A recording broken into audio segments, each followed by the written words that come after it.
Khi bình minh vừa lên, ta chạy theo cuộc sống trên trái đất này, tìm kiếm miếng ăn qua ngày. Rồi màn đêm dần buông đèn lên, ta chỉ trong cuộc vui trên thế giới này. Làm mọi điều lừa dối nhau để được giàu sang. Quyền quý có nghĩa gì nếu thiếu đi sự bình an? Cuộc sống có nghĩa gì nếu thiếu vắng Giêsu? Nào hãy quay về với Cha nhân từ, vì Ngài đã đến chịu chết trên cây thập tự vì tội con người chúng ta. Nào cùng hát vang lên Hallelujah, nào cùng sướng ca lên Hallelujah. Chúa đứng nhận từ thứ tha, chạy đến bên Ngài, Chúa sẽ ban cho sự thoát vui bình an. Nào cùng hát vang lên Hallelujah, nào cùng sướng ca lên Hallelujah.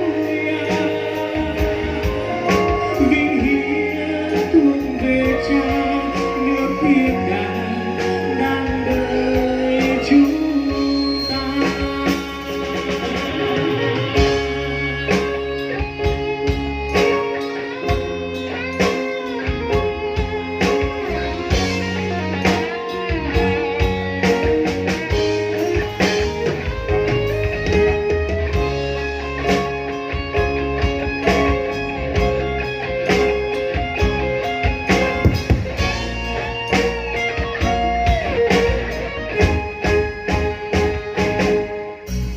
Khi bình minh vừa đến, ta chạy theo cuộc sống trên trái đất này, tìm kiếm miếng ăn qua ngày. Rồi màn đêm dần buông đèn lên, ta chìm trong cuộc vui trên thế gian này. Làm mọi điều lừa dối nhau để được giàu sang. Quyền quý có nghĩa gì nếu thiếu đi sự bình an? Cuộc sống có nghĩa gì nếu thiếu vắng Giêsu?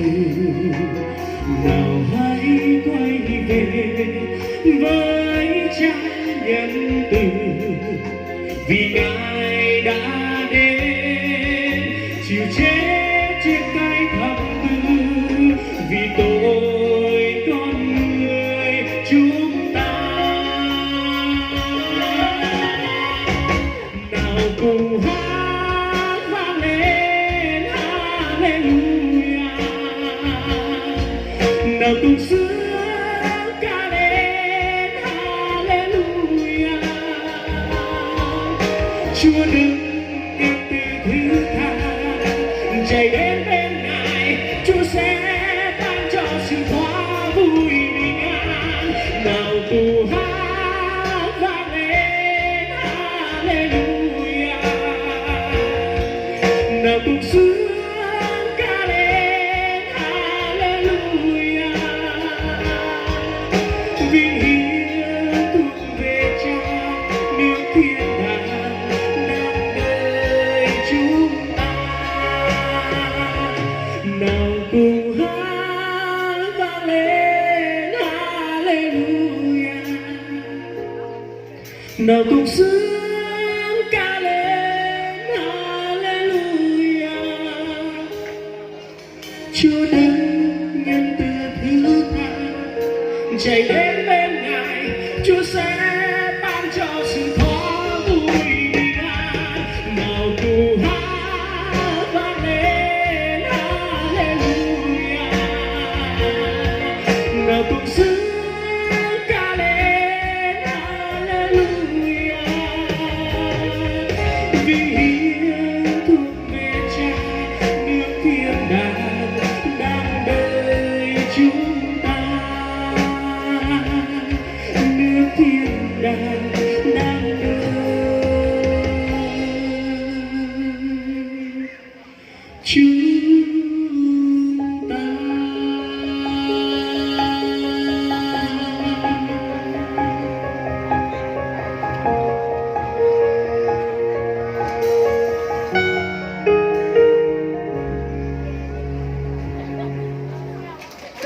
lòng con thật bình